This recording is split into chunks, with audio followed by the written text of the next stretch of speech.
La jeune fille pauvre dépense toutes ses économies pour sauver un jeune homme aveugle, sans se douter qu'il est millionnaire et qu'il l'aime. La jeune fille pauvre dépense toutes ses économies pour soigner un jeune homme aveugle à l'hôpital. Elle ne s'attendait jamais à ce qu'il soit millionnaire et l'aime. Chloé Harris serrait son vieux porte-monnaie contre elle en se précipitant à travers les portes coulissantes de l'hôpital général de Midtown. Les lumières fluorescentes brillaient au-dessus de sa tête, donnant au couloir pâle un aspect presque stérile. Le sifflement du désinfectant se mêlait au bip lointain des machines. Elle s'approcha du comptoir des admissions, le cœur battant à tout rompre. Sa meilleure amie Lily s'était évanouie à cause d'une grave intoxication alimentaire, et Chloé devait s'assurer qu'elle reçoive les soins appropriés. Mademoiselle, votre amie est en cours de stabilisation dans la chambre 14, annonça l'infirmière d'une voix rapide mais non dénuée de compassion. Vous pourrez la voir dans quelques minutes. Chloé soupira, Syllogy. Elle se tourna pour parcourir la salle d'attente du regard. Des chaises en plastique usé bordaient les murs, toutes occupées par des gens affichant différentes nuances d'inquiétude et de douleur. Elle repéra la mère de Lily dans un coin, qui pleurait doucement. Décidant de leur laisser un peu d'espace, Chloé s'écarta pour reprendre contenance. Elle avait à peine de quoi payer le loyer du mois prochain, et encore moins les factures médicales. Mais elle trouverait une solution pour le bien de Lily. Soudain, des voix élevées retentirent derrière le couloir. Le ton urgent d'un médecin trancha dans le bourdonnement ambiant. Nous ne pouvons pas procéder sans paiement ou preuve d'assurance. Une deuxième voix, tremblante de peur et de frustration, répliqua. Mais il est dans un état critique, il a besoin de l'opération maintenant. S'il vous plaît, je promets que nous paierons. Le pouls de Chloé s'accéléra. Quelque chose dans cette détresse brute l'interpellait profondément. Elle jeta un coup d'œil au détour du couloir. Le personnel hospitalier se trouvait dans un espace étroit près d'une salle d'examen. Un homme aux yeux larmoyants, apparemment un proche, suppliait le médecin. À côté de lui, sur un brancard, reposait un jeune homme, immobile, à la respiration faible. Des bandages couvraient ses yeux et des tubes enchevêtrés l'entouraient. Chloé surprit l'explication paniquée de l'homme plus âgé. Le patient était aveugle suite à un précédent accident et souffrait maintenant d'une complication menaçant sa vie. Une intervention chirurgicale urgente était nécessaire pour éviter des dommages aux organes, mais leur assurance avait expiré et ils n'avaient pas les fonds immédiats pour payer la compte. Le docteur Patel, le médecin en charge, semblait tiraillé. « Je comprends, mais la politique de l'hôpital est stricte. Nous ne pouvons pas procéder à une opération majeure sans garantie de paiement. » Une vague d'indignation submergea Chloé. Elle s'avança avant de pouvoir hésiter. « Attendez, s'il vous plaît, » lança-t-elle d'une voix qui surprit les deux hommes. « Je peux payer quelque chose. S'il vous plaît, ne le laissez pas mourir pour une question d'argent. » Tous les regards se tournèrent vers elle. L'homme plus âgé, probablement le frère ou le tuteur du jeune patient, la dévisagea, incertain. Le docteur Patel fronça les sourcils. « Mademoiselle, vous connaissez ce patient ?» La honte monta aux joues de Chloé. « Non, je ne le connais pas, » admit-elle, la voix chevrotante. « Mais je ne peux pas simplement rester là sans rien faire. Combien faut-il pour la compte de l'opération ?» Le docteur Patel hésita, puis annonça un montant qui fit tomber l'estomac de Chloé. C'était précisément la somme qu'elle avait mise de côté pour son loyer du mois suivant. Elle n'avait aucun matelas financier. Si elle versait cet argent, elle ne pourrait plus payer ses factures. Mais l'image de cet homme inconscient, les bandages sur ses yeux, son souffle ténu, la hantait. Ses parents lui avaient appris que la vie n'a pas de prix. Et si c'était elle ou Lily à sa place? Elle avala sa salive, les mains tremblantes, et hocha la tête. « D'accord, je vais payer. » L'homme plus âgé poussa un cri de stupéfaction, des larmes inondant ses yeux. « Mais vous ne nous connaissez même pas, mademoiselle. Nous ne pouvons pas accepter. » Chloé força un sourire rassurant, même si elle ne le ressentait pas vraiment. « Il a besoin d'aide tout de suite? Non? J'ai de quoi régler la compte. C'est tout ce qui compte. » Le docteur Patel parut abasourdi par ce rebondissement. « Très bien, si vous en êtes certaine. Nous allons opérer. Mais vous devez m'accompagner pour remplir les formalités. Vous allez devoir signer en tant que garante financière. » L'homme plus âgé tenta encore de protester, mais Chloé posa doucement sa main sur son bras. « Ne perdons pas de temps. Il a besoin d'une intervention. » En quelques minutes, Chloé se retrouva à arpenter le couloir, pressée, pour signer plusieurs documents au service de facturation. Son cœur battait à tout rompre, mêlant effroi et détermination. Elle s'apprêtait à sacrifier tout son maigre filet de sécurité pour aider un parfait inconnu. « C'est insensé », murmura une petite voix dans sa tête. « Tu peines déjà à joindre les deux bouts et maintenant tu n'auras plus rien. » Mais elle ne pouvait pas faire marche arrière. Une autre voix lui rappelait qu'il serait impensable de laisser quelqu'un mourir ou subir des séquelles irréversibles par manque d'argent. Une fois les formulaires signés, un membre du personnel emmena le jeune homme inconscient au bloc opératoire. Chloé s'affala sur une chaise voisine, l'adrénaline retombant, laissant place à des nerfs à vif. L'homme plus âgé, qui se présenta sous le nom de Brian, lui saisit les mains, le regard brillant de gratitude. « Vous avez sauvé la vie de mon frère » murmura-t-il. « Je ne pourrai jamais vous rendre l'appareil. » Elle lui offrit un mince sourire. « Je suis juste contente qu'il reçoive les soins nécessaires. » Mais au fond d'elle, la peur la rongeait. Elle venait de bouleverser son équilibre financier déjà précaire en un élan de compassion impulsif. Et maintenant, des heures plus tard, Lily put quitter l'hôpital après avoir reçu des perfusions et rentra avec sa mère. Chloé resta sur place, attendant nerveusement des nouvelles de l'opération du jeune aveugle pour lequel elle s'était portée garante. Elle errait entre la salle d'attente et le couloir, sursautant à chaque annonce sonore. Enfin, le docteur Patel apparut, retirant sa charlotte chirurgicale. « Il est stable. Il a perdu beaucoup de sang, mais nous avons réussi à stopper l'hémorragie interne. Si tout se passe bien, il devrait s'en sortir. » Un immense soulagement manqua de faire fléchir les genoux de Chloé.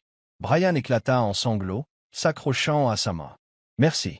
Merci infiniment. » Chloé expira, les yeux embués. Elle aperçut la facture de l'hôpital dans son sac, douloureux rappel de son sacrifice. Mais au moins, une vie était sauvée. Le lendemain, elle revint pour voir si le patient s'était réveillé, à la fois par inquiétude et pour vérifier qu'aucune formalité financière ne restait en suspens. Mais la chambre était vide. Une infirmière lui expliqua que le patient, qu'elle appela Declan, avait été transféré à l'aube dans un établissement privé, à la demande de sa famille, qui tenait à la confidentialité. Le cœur de Chloé et Sarah. « Alors c'est fini? Je ne saurai peut-être jamais s'il va vraiment mieux. » Elle s'éloigna, sans savoir si le jeune homme était au courant qu'une inconnue avait payé son acompte. Brian lui avait promis de la contacter, mais ils étaient sans doute trop accaparés par l'urgence de la situation. Refoulant ses inquiétudes persistantes, Chloé se concentra sur la dure réalité. Son loyer était dû dans 2 semaines, et son compte en banque quasiment vide. Elle devrait multiplier les heures au dîner ou trouver un deuxième travail. Elle se répétait qu'elle avait fait ce qui était juste, même si la peur et le regret la hantaient dans ses moments de doute. Ce qu'elle ignorait, c'est que cet acte sacrificiel allait bouleverser sa destinée à jamais. Les jours suivants, Chloé jongla avec plusieurs petits boulots. Le matin, elle servait au Cozy Cup dîner, remplissant les tasses de café et essuyant les tables. L'après-midi, elle se rendait dans un centre de soutien scolaire pour aider des enfants en mathématiques de base. Le soir, elle rentrait dans son minuscule studio, ruminant silencieusement sur la manière de payer son loyer. Elle tentait d'étouffer son angoisse en restant occupée. Lily, parfois, la taquinait sur son complexe de martyr, même si son affection transparaissait derrière ses plaisanteries. « Ma fille, tu as littéralement donné ton argent de loyer pour ce gars ?» s'exclamait Lily, toujours incrédule. « Tu ferais bien d'espérer un miracle. » Chloé riait nerveusement. « Je vais trouver un moyen, ne t'inquiète pas. » Au fond d'elle, cependant, elle espérait un signe que son geste n'avait pas été vain. Elle n'avait aucune nouvelle ni de Brian, ni de l'hôpital. Elle priait simplement pour que Declan se remette. Après une semaine exténuante, elle rentra un soir dans son studio exigu pour découvrir un avis d'expulsion accroché à sa porte. Le propriétaire, las de retards partiels ou de paiements incomplets ces derniers mois, ne voulait plus prendre de risques. Elle avait 5 jours pour solder son dû ou quitter les lieux. La réalité s'abattit sur elle comme un couperet. Où irai-je si je ne peux pas payer? S'effondrant sur son futon, Chloé laissa couler des larmes silencieuses. Elle était épuisée, physiquement par le surmenage, et émotionnellement par l'inquiétude. L'espace d'un instant, elle regretta son geste impulsif envers ce parfait inconnu, détestant la culpabilité qui l'envahissait, tandis que son instinct de survie se heurtait à ses principes moraux. Le lendemain, elle prit son courage à 2 mains et demanda plus d'heures à Hal, le gérant du dîner. Il fronça les sourcils. « On est déjà au complet. Je peux seulement te donner un service supplémentaire sur l'heure du déjeuner, pas plus. » L'angoisse de Chloé redoubla. Elle quitta le dîner, errant dans la rue, songeuse à l'idée de faire du dog-sitting ou du ménage, désespérée de trouver un revenu complémentaire. Et même si j'arrive à payer ce mois-ci, que fera-t-on le mois prochain? En pleine tourmente, un appel téléphonique inattendu éclaira soudain l'écran de son portable.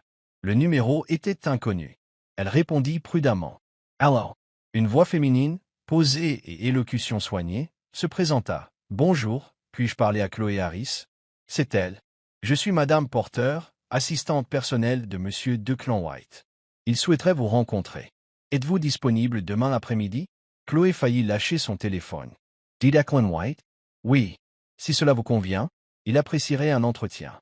Je peux organiser votre transport. » Le cœur battant, Chloé balbutia. « Bien sûr. Mais, va-t-il bien?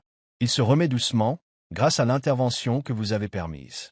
Monsieur White a explicitement demandé que je vous retrouve. » La tête de Chloé tournait. Ainsi, Brian avait certainement transmis ses coordonnées. Elle accepta de le rencontrer le lendemain dans un café du centre-ville. Declan White. Elle n'avait jamais entendu ce nom de famille. Mais son esprit bouillonnait d'excitation et d'appréhension. Peut-être voulait-il la remercier.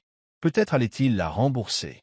Cette perspective la réconfortait et la troublait à la fois. Elle ne voulait pas paraître vénale, mais sa situation était critique.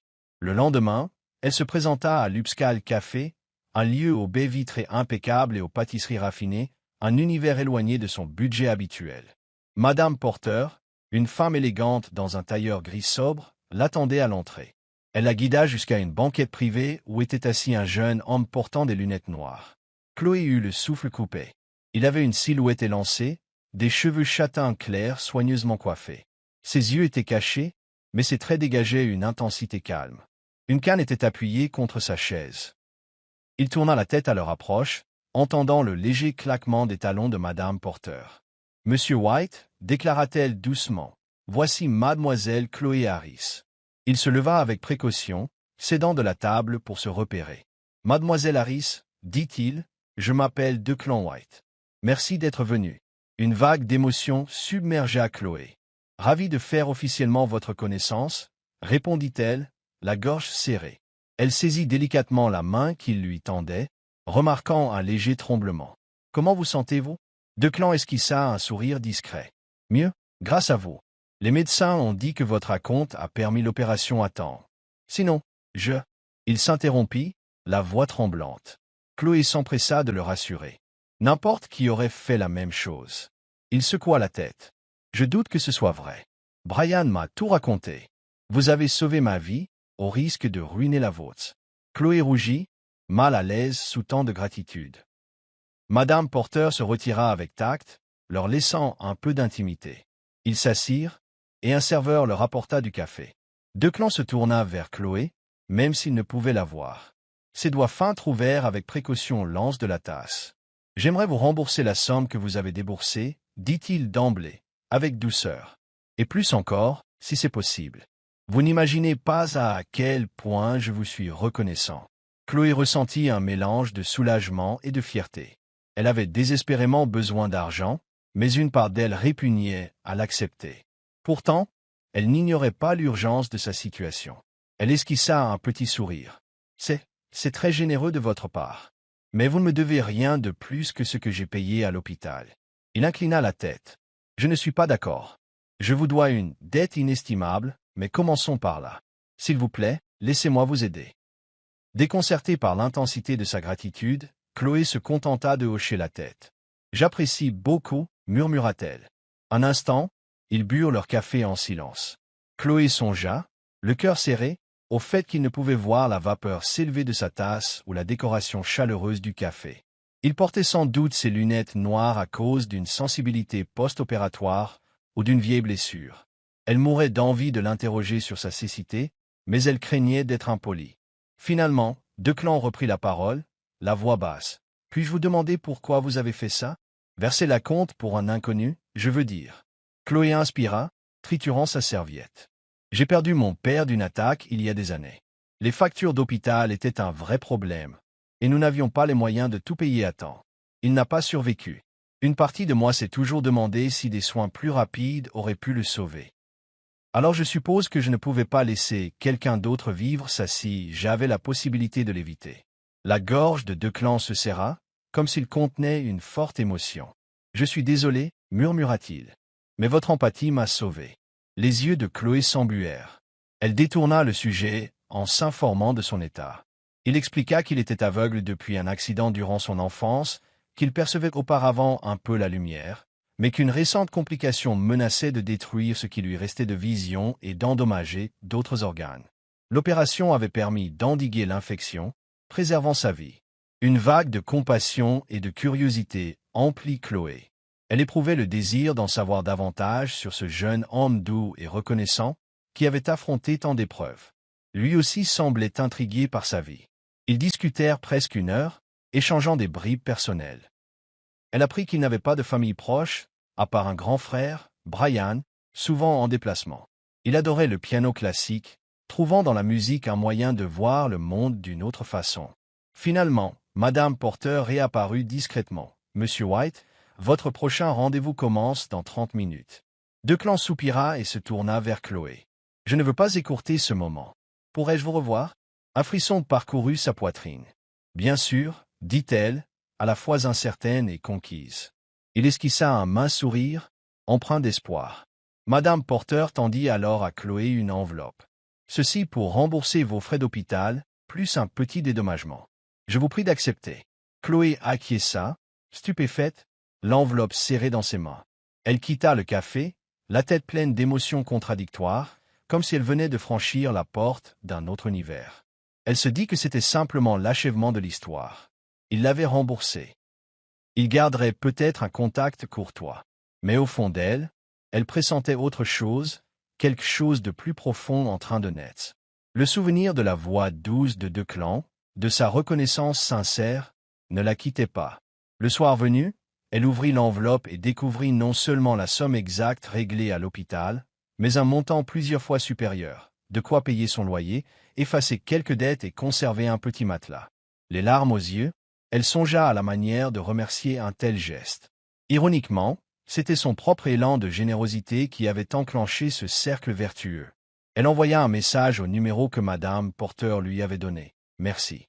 C'est trop généreux. » La réponse ne tarda pas. La générosité est relative. J'aimerais vous revoir, sans aucune obligation. Juste pour prendre un café ou faire une promenade, si vous le voulez. Chloé relut ce message, le cœur battant d'un mélange de joie et d'appréhension. Elle tapa en retour, avec plaisir.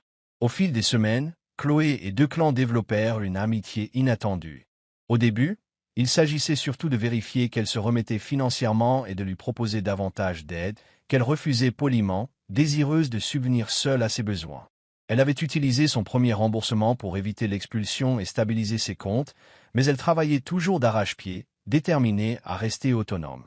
Leur premier réflexe fut de se voir dans des lieux publics rassurants, un petit café près de chez Declan, un parc tranquille en ville. Parfois, Madame Porter l'accompagnait, mais Declan finit par insister pour se débrouiller seul avec sa canne. Il se déplaçait avec précaution, balayant l'espace de mouvements subtils de la tête, prouvant qu'il était habitué à la cécité. Chloé se sentait émue par sa résilience. Il ne se plaignait presque jamais de son handicap, préférant y voir un affûtage de ses autres sens. Il lui demandait de lui décrire les couchers de soleil ou les architectures insolites, buvant ses récits imagés. En échange, il lui fit découvrir des pièces de piano classique qu'il jouait de mémoire sur un vieux piano droit, dans son modeste salon de musique. Les notes s'envolaient, pleines d'une beauté déchirante, faisant monter les larmes aux yeux de Chloé. Alors qu'ils s'ouvraient l'un à l'autre, elle vit en lui une profondeur insoupçonnée, des zones d'ombre nées de sa souffrance. Il mentionnait parfois des tensions familiales, expliquant que certains membres voyaient en lui un fardeau. Il abordait rarement l'argent, bien que l'attitude formaliste de Madame Porter ait certains indices luxueux. UX laisse penser qu'il était plus qu'aisé. Pour Chloé, la vie prit une tournure presque onirique. Elle terminait ses services au dîner, puis le rejoignait dans une bibliothèque ou un verger de la ville. Il s'informait de sa journée, sincèrement curieux, et elle se surprenait à lui confier ses peines, la mort de son père, sa difficulté à payer ses études, sa peur de ne jamais atteindre ses rêves. Avec une empathie lucide, il l'encourageait parfois à viser des emplois plus épanouissants. « Vous avez un grand cœur, lui disait-il. Vous méritez de suivre votre passion. Un soir, il l'invita à un petit concert caritatif pour personnes malvoyantes, dont il était le mécène. Chloé y découvrit son engagement humanitaire et remarqua aussi la révérence particulière que lui vouaient les organisateurs. L'idée lui effleura alors l'esprit que riche était peut-être un euphémisme. Se pourrait-il que Declan soit immensément fortuné? Mais elle se garda bien de poser la question. C'est une soirée pluvieuse, à la mi-octobre, qui fit tout basculer. Il devait dîner dans une trattoria italienne modeste. Chloé arriva la première, parcourant distraitement le menu à l'entrée. Soudain, elle entendit des éclats de voix dans un couloir adjacent. Elle reconnut la voix douce de Declan, submergée par le ton agressif d'un inconnu. Elle se précipita pour voir Declan se tenir près d'un mur, canne à la main, tandis qu'un grand gaillard lui bloquait le passage, l'apostrophant avec mépris. « Regarde où tu vas, l'aveugle !» cracha l'inconnu. « Tu as failli me faire trébucher. » La posture de Declan se raidit, mais son visage resta calme. « Je suis désolé si je vous ai bousculé, monsieur. » La rage fit bouillir le sang de Chloé. Elle s'interposa sans réfléchir. « Et fichez-lui la paix. Il s'est excusé, et vous voyez bien qu'il a une canne. » L'homme la fusilla du regard. « Mêle-toi de tes affaires. C'est un danger public. »« Assez !» rétorqua Chloé, la voix tremblante de colère. « Laissez-le tranquille. » Quand l'homme fit mine d'avancer, un agent de sécurité imposant apparut. « Un problème, ici ?» Le provocateur pâlit et se volatilisa dans la nuit humide, non sans marmonner des insultes. Chloé se tourna vers Declan, le cœur tambourinant. « Est-ce que tout va bien ?» Il hocha lentement la tête. « Oui, merci. » Mais elle discerna la tension crispant sa mâchoire. Elle posa une main sur son bras, rassurante, et ils entrèrent dans la trattoria, trempés par la pluie. À table, le calme apparent de Declan finit par se fissurer. Un léger tremblement agita ses mains. « Ce n'est pas la première fois, avoua-t-il à voix basse. Certains me traitent comme si je ne valais rien. J'essaie de ne pas y prêter attention, mais ça blesse toujours. » La gorge nouée de compassion, Chloé serra ses mains. « Vous n'êtes pas un moins que rien. Vous avez tellement à apporter. » Il laissa échapper un long soupir, se détendant peu à peu. « Merci. Vous êtes toujours là pour me défendre. » Le cœur de Chloé se serra, repensant au jour où ils s'étaient rencontrés dans un couloir d'hôpital, en situation de détresse. Chacun avait, à sa manière, sauvé l'autre. Ce soir-là, au moment de se séparer, leur échange affectueux traîna en longueur. Declan se pencha, cherchant son visage. Chloé guida sa main vers son épaule, et dans un élan de sincérité, il déposa un baiser délicat sur sa joue, chargé de gratitude et d'une tendresse naissante. Elle sentit la chaleur lui monter au visage. « Chloé, murmura-t-il, je tiens beaucoup à vous. » Les larmes lui montèrent aux yeux. Elle aurait voulu répondre, mais les mots s'en mêlèrent. Elle se contenta de presser sa main. Était-ce de l'amour qui grandissait entre eux? Cette idée la transportait de joie, tout en l'effrayant. Leur lien s'approfondit jour après jour. Chloé se surprit à rêver du timbre de sa voix, de sa façon paisible de décrypter le monde, de son intelligence vive. Et Declan, lui, chérissait son altruisme et sa chaleur. Pourtant, un non-dit persistait, la question de la fortune de Declan. Les indices s'accumulaient: voiture avec chauffeur, implication philanthropique au plus haut niveau, ou encore la présence constante de Madame Porter. Chloé devinait qu'il était plus qu'aisé, mais sans savoir à quel point. L'éclaircissement vint lors d'une escapade d'un week-end. Declan l'invita à visiter un centre de rééducation pour adultes malvoyants, à 2 heures de la ville. Il en était le principal sponsor. Chloé supposa qu'il prendrait un bus ou que Madame Porter conduirait, mais c'est un SUV luxueux avec chauffeur qui s'arrêta devant chez elle. Madame Porter sur le siège avant. Pendant le trajet, celle-ci discuta poliment avec Chloé et laissa échapper que Declan était non seulement riche, mais extrêmement fortuné, héritier d'un vaste empire immobilier et technologique. Sous le choc, Chloé jeta un coup d'œil vers Declan, qui demeurait calme, la canne posée à côté de lui. Il soupira, devinant sa réaction. « Je voulais te le dire, mais j'avais peur que ça change quelque chose. » Chloé déglottait. « Tu es donc millionnaire ?» Il esquissa un demi-sourire un peu amer. « Plus ou moins. Mon père m'a laissé un important héritage.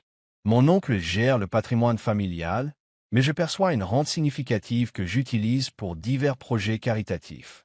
Je suis désolé de l'avoir caché. » Un tourbillon de pensées submergea Chloé, qui s'apprêtait à répondre lorsque Madame Porter détourna gentiment la conversation sur les services offerts par le centre de rééducation.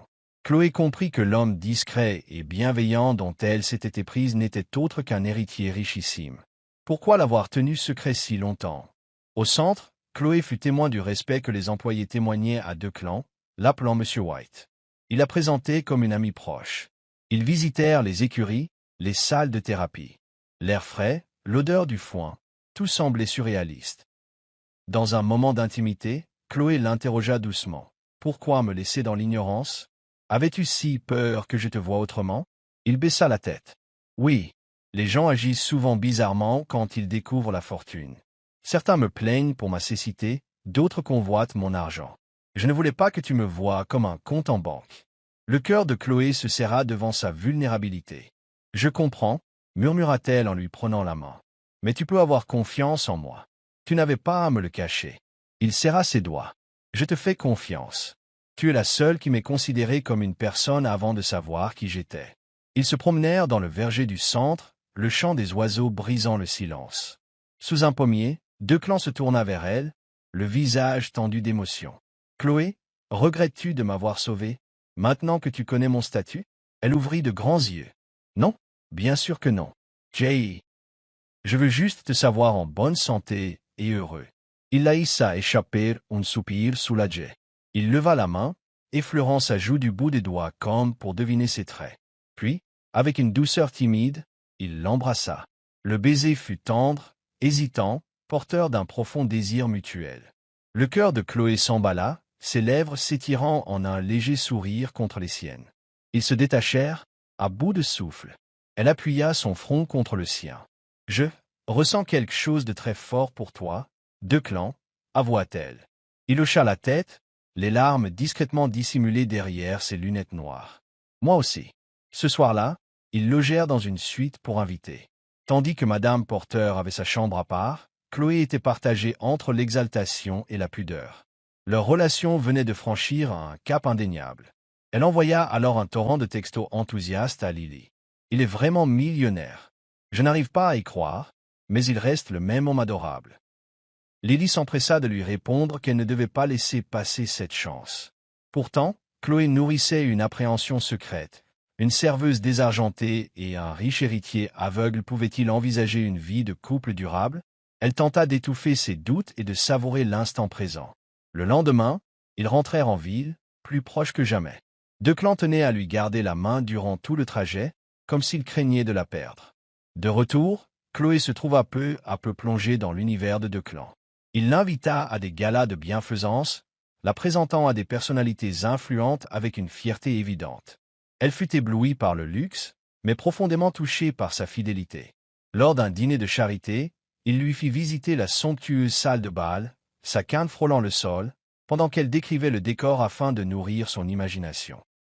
Les regards curieux de l'assistance, les murmures sur le millionnaire aveugle et sa petite amie fauchée ne lui échappaient pas, mais Declan n'y prêtait aucune attention. Les rumeurs prirent de l'ampleur, et certains tabloïds publiaient des photos d'eux, insinuant qu'elle était une profiteuse, une inconnue sans le sous-exploitant la vulnérabilité d'un handicapé fortuné. Les propos violents la blessaient, ravivant d'anciennes insécurités. Declan s'employa à la protéger, mais le poids du scandale l'écrasait parfois. La situation atteignit son paroxysme quand l'oncle de Declan, Arthur White, convoqua Chloé pour un entretien privé dans ses bureaux luxueux. Elle s'y rendit le cœur en vrille. Arthur, un homme imposant d'une cinquantaine d'années, alla droit au but. « Je gère les intérêts de la famille White. Nous savons ce que vous avez fait pour Declan, mais nous ne pouvons ignorer l'impact de cette liaison sur son héritage. Il est aveugle, il a besoin de stabilité, pas d'une relation qui alimente les ragots. Nous préférions le voir épouser quelqu'un de son milieu ou du moins ayant un statut professionnel équivalent. » Chloé sentit ses joues s'empourprer. « Que voulez-vous dire ?» Arthur soutint son regard d'un air glacial. « Declan est destiné à hériter d'actions majoritaires. Vous êtes une serveuse, sans ressources notables. Il mérite mieux. Je suis prêt à vous offrir une forte somme si vous partez discrètement. Épargnez-vous, et épargnez-lui un scandale. Inutile de détruire sa réputation et la vôtre. » Chloé eut l'impression de recevoir une gifle. Elle sentit sa voix trembler. « Je ne prendrai pas votre argent. Declan est assez grand pour décider de sa vie. Le visage d'Arthur se durcit. Vous le regretterez. Les tabloïds peuvent être impitoyables. Ne laissez pas votre entêtement vous briser tous les deux. Elle quitta le bureau, le visage inondé de larmes. L'échange l'avait bouleversée. Le soir même, elle annula leur rendez-vous habituel, ignorant les messages inquiets de Declan. Elle refusait de lui avouer qu'elle était la cause d'un conflit familial. Elle pleura longuement, craignant de ruiner son avenir et celui de l'homme qu'elle aimait. Après 2 jours d'angoisse, elle se résolut enfin à lui parler. Ils se retrouvèrent dans le somptueux penthouse de Declan, baigné de lumière grâce à ses immenses baies vitrées. Dès qu'il l'accueillit, elle sentit son inquiétude. « J'étais tellement préoccupé, dit-il en la guidant à l'intérieur. Le visage de Chloé se ferma. « Ton oncle m'a proposé de l'argent pour que je disparaisse, avoua-t-elle, la voix brisée. Peut-être a-t-il raison. Je ne veux pas que tu perdes ton héritage ou que tu deviennes la risée des gens. Tu mérites quelqu'un de ton monde, pas une serveuse qui peine à payer son loyer. » Il s'approcha, posant les 2 mains sur ses épaules. « Chloé, tu m'as sauvé la vie, pas seulement physiquement. Ne les laisse pas nous séparer. Si ma famille ou la société n'acceptent pas notre relation, tant pis. Ce qui compte, c'est nous. » Elle éclata en sanglots, s'accrochant à lui. « Je ne veux pas te faire souffrir. Tu es aveugle, tu traverses déjà tant d'obstacles. » Il l'interrompit, la serrant avec tendresse. « Je ne suis pas fragile. J'ai fait face à l'adversité toute ma vie, mais je ne me suis jamais senti aussi fort qu'avec toi. Reste, s'il te plaît. » Les larmes roulèrent sur les joues de Chloé. « Je t'aime. » Il laissa échapper un souffle chargé d'émotion. « Je t'aime aussi. » Ils s'allièrent donc contre les détracteurs. Declan s'opposa fermement à Arthur, menaçant de poursuites s'il continuait à s'immiscer. Madame Porter soutint Declan dans la gestion de son patrimoine, assurant sa stabilité. Les tabloïds passèrent à d'autres ragots, et le scandale s'apaisa. Libérés de cette pression, ils s'affermirent dans leur amour. Un soir, Declan emmena Chloé dans le même hôpital où tout avait commencé, non pas pour des soins, mais pour lui montrer une nouvelle aile qu'il finançait. Chloé resta sidérée. Dans un couloir silencieux, près d'une plaque portant son nom, Declan s'agenouilla, la canne posée à ses côtés, tâtonnant pour sortir un écrin. Chloé eut un hoquet de surprise, les larmes lui brouillant la vue. Il trouva sa main et parla d'une voix émue. « Chloé, j'ai bien failli perdre la vie. Tu m'as offert une seconde chance. Aujourd'hui, je te demande de partager la mienne. Veux-tu m'épouser ?» Elle ne put répondre immédiatement, submergée par un tourbillon de souvenirs. La mort de son père à l'hôpital, sa rencontre avec un aveugle sur un brancard, le désespoir, puis la renaissance. Comment imaginer que ce jour-là la mènerait jusqu'ici? Oui, finit-elle par souffler, bouleversée. Oui, un sanglot mêlé de rire la secouait. Elle l'aida à glisser la bague à son doigt. Dans ce couloir d'hôpital, ils scellèrent leur promesse d'un baiser ardent. Ils se marièrent le mois suivant, lors d'une cérémonie intime. Seuls quelques amis proches, dont Lily, et quelques membres du personnel de Declan étaient présents. Il n'y avait ni parents, la mère de Declan était décédée depuis longtemps, et Arthur refusa de venir, ni grande mondanité. Sous un dais de lumière féerique dans un jardin, avec un violon en fond sonore, ils se promirent fidélité. Declan portait un costume noir élégant, tenant la main de Chloé plutôt que sa canne. Elle portait une simple robe blanche à manches de dentelle. Les larmes coulèrent à flots au moment de l'échange des anneaux. Après le baiser final, les applaudissements retentirent. Chloé sentit son cœur déborder de reconnaissance. Elle repensa à ce jour où, fauchée, elle avait tout donné pour un inconnu. Aujourd'hui, elle se tenait à ses côtés, unie par un amour aussi inattendu que fort. Le destin est souvent étrange et merveilleux. Les semaines qui suivirent, ils trouvèrent leur rythme. Declan gérait ses projets philanthropiques, encouragé par les idées de Chloé. De son côté, elle découvrit un talent pour concevoir du matériel accessible, mettant sa créativité au service des personnes malvoyantes.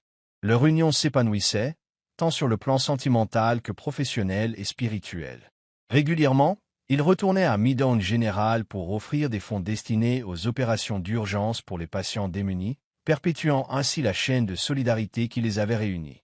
Un soir paisible, blottis l'un contre l'autre dans le canapé de leur nouveau foyer, Declan effleura la joue de Chloé. « Parfois, j'ai encore du mal à croire que ta compassion envers un inconnu m'a sauvé de tant de façons différentes. » Chloé sourit, nichant sa tête contre lui. Et toi, tu m'as sauvé aussi, en m'offrant le soutien et l'amour que je n'attendais plus. Nous sommes à égalité, murmura-t-il. Il inclina la tête et déposa un baiser léger sur son front. Toujours. Leur histoire d'amour prouve qu'un seul geste de bonté peut engendrer un lien inébranlable, transcendant les obstacles de la fortune, du handicap et de la peur. Au bout du compte, cet acte de générosité désintéressée changea à jamais le destin de Chloé et de Clan. Elle n'aurait jamais imaginé que consacrer ses économies au sauvetage d'un aveugle mènerait à une histoire d'amour digne d'un rêve. Mais le destin réserve souvent ses plus belles récompenses à ceux qui manifestent de la compassion sans compter. Si ce récit vous a touché, abonnez-vous à la chaîne Soul Steering Stories pour découvrir d'autres histoires émouvantes de courage, de rédemption et d'amour inattendu. Merci de nous avoir rejoints et à très bientôt.